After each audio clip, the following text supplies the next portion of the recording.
মই আজি যেটো বিষয়বস্তু লৈ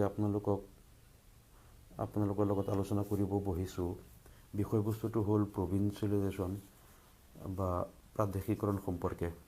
কাৰণ আমাৰ যিসকল শিক্ষক বন্ধু আছে তেখেতসকলে জানেই যে আপোনালোকে সমগ্ৰ অসমৰ পৰা শদিয়াৰ পৰা ধুবুৰীলৈকে বৰাক উপত্যকা হওক, ব্ৰহ্মপুত্ৰ উপত্যকা, শিৱসাগৰ, মাজুলী, তিনিচুকীয়া, ডিব্ৰুগড়, লখিমপুৰ, বঙাইগাঁও, ধুবুৰী, গোৱালপাৰা, বৰপেটা, কাছাৰ, কৰিমগঞ্জ, হাইলাকান্দি বিভিন্ন জিলাৰ পৰা মোৰ ওচৰত হাজাৰ হাজাৰ শিক্ষকসকল আহে আৰু তেখেতসকলৰ বিভিন্ন সমস্যা আৰু বিশেষকৈ ভেঞ্চাৰ শিক্ষানুষ্ঠানৰ শিক্ষাগুৰুসকল তেখেতসকলে আহি তেখেতসকলৰ যিবিলাক দাবী সেই দাবীবিলাক অসম বিধানসভাৰ মজিয়াত উত্থাপন কৰাৰ কাৰণে বহুতে আহি পেলাই মোক স্মাৰক পত্ৰ মেমৰেণ্ডাম দিয়ে আৰু ময়ো সাধ্য অনুসৰি মই এছেম্বলিত বিধানসভাৰ মজিয়াত কথাবিলাক উপস্থাপন কৰাৰ প্ৰচেষ্টা কৰোঁ আৰু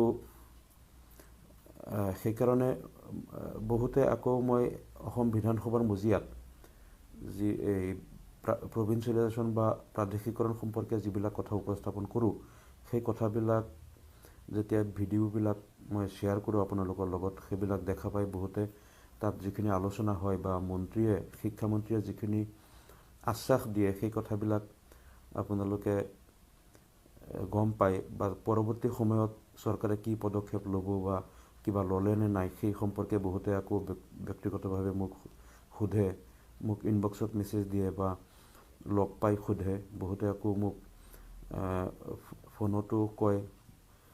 গতিকে এই কথাবিলাক সকলোৱে মোৰ লগত এটা সম্পৰ্ক ৰাখে অসমৰ বিভিন্ন জিলাৰ শিক্ষাগুৰুসকলে আৰু তেখেতসকলে ভাবে যে মই এই খবৰবিলাক ৰাখি আছোঁ, provincialization হ'ব নে নাই, provincialize কোন পৰ্যায়লৈকে আগবাঢ়িল, কোনবিলাক শিক্ষানুষ্ঠান হ'ব, কিমান দিনৰ ভিতৰত হ'ব, কিমান পদ ল'ব, এই কথাবিলাক তেখেতসকলে প্ৰায়ে মোক সুধি থাকে আৰু ময়ো কিছুমান কথা উত্তৰ দিব নোৱাৰোঁ কাৰণ যিখিনি আপ টু ডেট মোৰ জানা নাথাকে, যিখিনি নাজানো সেই কথাবিলাক ক'বলৈ অলপ অসুবিধা হয় আৰু বিশেষকৈ কিছুমান সমস্যা আছে যেনেকৈ provincialize কৰিবলৈ চৰকাৰে যিটো প্ৰক্ৰিয়া চলাই আছে এই প্ৰক্ৰিয়া অনুসৰি কিছু LP, ME স্কুল, হাই স্কুল বা হায়াৰ ছেকেণ্ডাৰী, জুনিয়ৰ কলেজ যিবিলাক ইতিমধ্যে স্ক্ৰুটিনি হৈ আছে, হোৱাৰ পিছত ইতিমধ্যে এটা বাতৰি আপোনালোকে নিশ্চয় পাইছে বা যোৱা বিধানসভাৰ যিটো উইণ্টাৰ ছেছন তাত চৰকাৰে এছেম্বলিত কিছুমান কথা কৈছে যে কেইখনমান শিক্ষানুষ্ঠান প্ৰাদেশিকৰণ কৰিব, প্ৰক্ৰিয়া চলি আছে আৰু মোৰ প্ৰশ্নৰ উত্তৰত শিক্ষামন্ত্ৰীয়ে কৈছিলে যে আগন্তুক মানে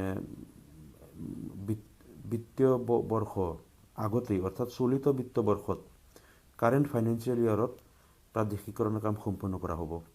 এতিয়া কাৰেণ্ট ফাইনেন্সিয়েল ইয়াৰ বুলিবলৈ আৰু 2 মাহ সময় আছে, ফেব্ৰুৱাৰী, মাৰ্চ, জানুৱাৰী মাহ চলি আছে, ফেব্ৰুৱাৰী, মাৰ্চ মাহৰ ভিতৰত, মাৰ্চ মাহৰ পিছত আকৌ এপ্ৰিলৰ 1 তাৰিখৰ পৰা এইটো ফাইনেন্সিয়েল ইয়াৰটো চেঞ্জ হৈ যায়, এইটো পৰৱৰ্তী বিত্তীয় বছৰ আহি যাব এপ্ৰিল মাহৰ 1 তাৰিখৰ পৰা।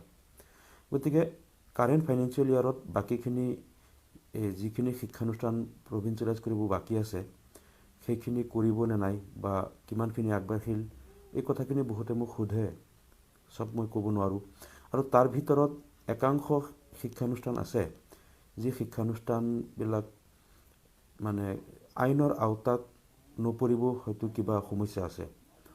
তাৰ ভিতৰত যেনেকৈ যিবিলাক ৰিকগনিশ্যন পাইছিলে 1/1/2006 আগত কিন্তু ইছ্যু ডেটটো পিছত, অৰ্থাৎ এফেক্ট ডেটটো 2006 চনৰ 1 জানুৱাৰীৰ আগত এফেক্ট ডেট তাত লিখা আছে অৰ্ডাৰত, কিন্তু ইছ্যু চহী কৰা তাৰিখটো জানুৱাৰীৰ 1 তাৰিখৰ পিছত 2006।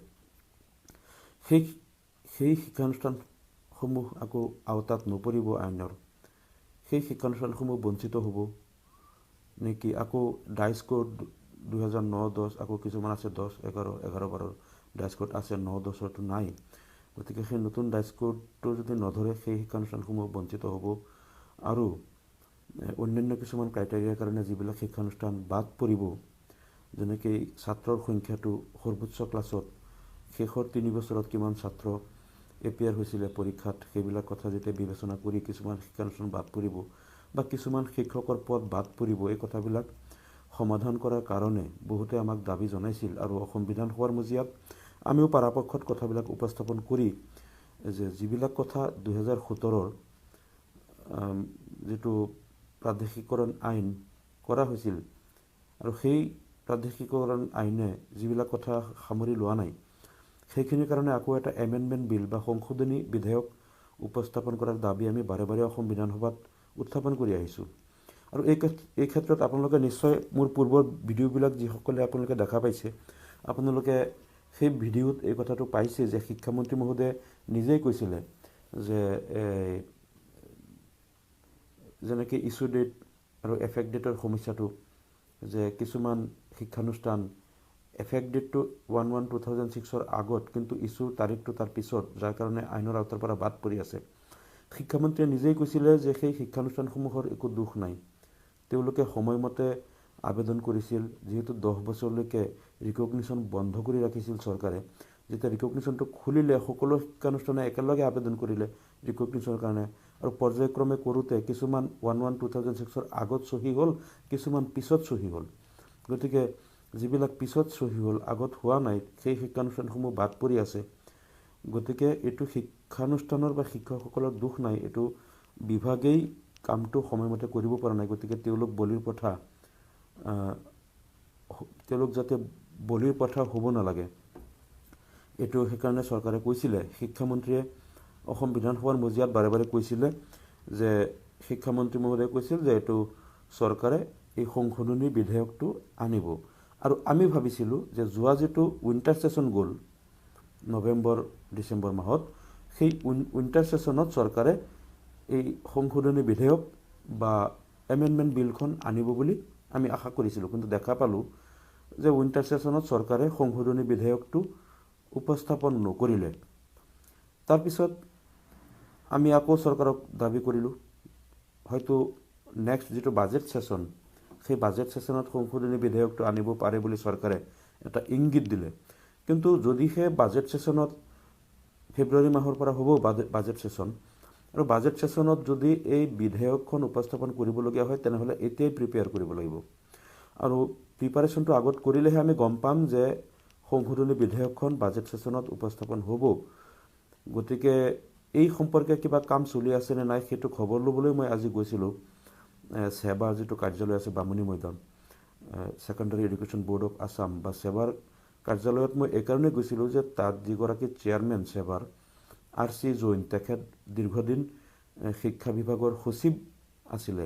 আৰু পূৰ্বে যিবিলাক বিল পাছ হৈছিলে 2011 বা 2017, যেতিয়া এই প্ৰভিncialization বিল অসম বিধানসভাত যেতিয়া উপস্থাপন হৈছিল, তেতিয়া তেখেতেই সচিব আছিলে RC জৈন, আৰু তেখেতে প্ৰস্তুত কৰিছিল আৰু এই সম্পৰ্কে সম্পূৰ্ণ জ্ঞান তেখেতৰ আছে। মই আজি তেখেতক গৈ সাক্ষাৎ কৰিলোঁ ছেবা কাৰ্যালয়ত। সাক্ষাৎ কৰি তেখেতক সুধিলোঁ যে এতিয়া আকৌ নতুনকৈ এমেণ্ডমেণ্ট বিল প্ৰস্তুত কৰা হৈ আছে নেকি। যদি এতিয়াহে প্ৰস্তুত হয়, তেতিয়া আমি বুজি পাম যে অহা বাজেট ছেশ্যনত সেইটো উপস্থাপন হ'ব। তেখেতে কৈছে যিহেতু তেখেত 2 বছৰ ধৰি সচিব পদত নাই, তেখেত ছেবা বোৰ্ডৰ চেয়াৰমেন হৈ আছে, কৈছে এতিয়াতো বিল বনোৱাটো মোৰ কাম নহয় বা মই সেইবিলাক গম নাপাওঁ। কিন্তু মই কৈছিলোঁ চাওক, এতিয়া নতুনকৈ যোনে দায়িত্বত আহিছে, তেখেতসকলে হয়তো গোটেই বিষয়বস্তুবিলাক ইমান ভালকৈ নাজানে, আপুনি যিমানখিনি জানে। যিহেতু আপুনি পূৰ্বে দুবাৰ তাত যিবিলাক বিল অসম বিধানসভাত পাৰিত কৰা হৈছিল, সেই বিলসমূহ প্ৰস্তুত কৰা বা সম্পূৰ্ণ কথাবিলাক আপুনি জানে। সেইকাৰণে বিল প্ৰস্তুত কৰোঁতে এই এমেণ্ডমেণ্টবিলাক সোমাই দিওঁতে আপুনি অলপ সহায় কৰিব লাগিব। তেখেতে কৈছে চাওক, মোকতো চৰকাৰে কোৱা নাই বা মাতা নাই। যদি মোক মাতে বা মোৰ পৰা বিচাৰে, তেখেতে স্বীকাৰ কৰিছিল যেতিয়া সচিব বা নতুন যিসকল দায়িত্বত আছে তেখেতসকল নতুনকৈ অহাৰ কাৰণে পূৰ্বে বিলবিলাক পাছ হোৱাৰ কথাটো তেখেতসকলে ইমান বেছিকৈ নাজানে। কিন্তু তেখেতে কৈছিল যে মোক যদি চৰকাৰে বিচাৰে বা মোৰ পৰা সহায় বিচাৰে, মই বিল প্ৰস্তুত কৰাৰ কাৰণে এমেণ্ডমেণ্ট বিল মই সহায় কৰি দিম। কিন্তু মই যিহেতু এতিয়া সচিব পদত নাই, গতিকে মই এতিয়া মোক নিবিচাৰিলে মই সেইটোত পাৰ্টিচিপেট কৰিব নোৱাৰোঁ। আৰু তেখেতক মই ক'লোঁ যে চাওক, এই বিলত কেইটামান সাংঘাতিক আঁসোৱাহ আছে। আঁসোৱাহবিলাক হ'ল যেনেকৈ মই ইছ্যু ডেট, এফেক্ট ডেটৰ কথাটো ক'লোঁ, ডাইচ কোডৰ কথাটো ক'লোঁ, আকৌ যিটো টিচাৰ্ছ পেটাৰ্ণ বিশেষকৈ এম ই স্কুলবিলাক আৰু এম ই মাদ্ৰাছাত 3গৰাকীকৈ শিক্ষকৰ পদ প্ৰাদেশিকৰণ হ'লে তাত আমি দেখা পাইছোঁ কিছুমানত হেডমাষ্টাৰজন বাদ পৰে, হিন্দী আৰবী শিক্ষকৰ পদবিলাক বাদ পৰে। গতিকে আমি কৈছিলোঁ যে যাতে এম ই স্কুলত মিনিমাম 5 আৰু এম ই মাদ্ৰাছাত 6 যিটো আগতে প্ৰভিঞ্চিয়েলাইজ যিটো পেটাৰ্ণত কৰা হৈছিল সেইবিলাক আকৌ এমেণ্ডমেণ্ট কৰিব লাগিব। আকৌ ইছ্যু ডেট এফেক্ট ডেটবিলাক ডাইচ কোডৰ কথাবিলাক আছে আৰু অন্যান্য ক্ৰাইটেৰিয়া তাত ছেকশ্যনেল পষ্টবিলাকৰ কথা আছে। হায়েষ্ট ক্লাছৰ ষ্টুডেণ্টৰ কথাটো মিনিমাইজ কৰিব লাগিব, যিহেতু এইবিলাক পূৰ্বে যেতিয়া ছেকশ্যনেল পষ্টবিলাক লোৱা হৈছিল তেতিয়া কিন্তু ছাত্ৰ বেছি আছিলে আৰু এতিয়া হয়তো কমি গৈছে, কিন্তু তেওঁলোকক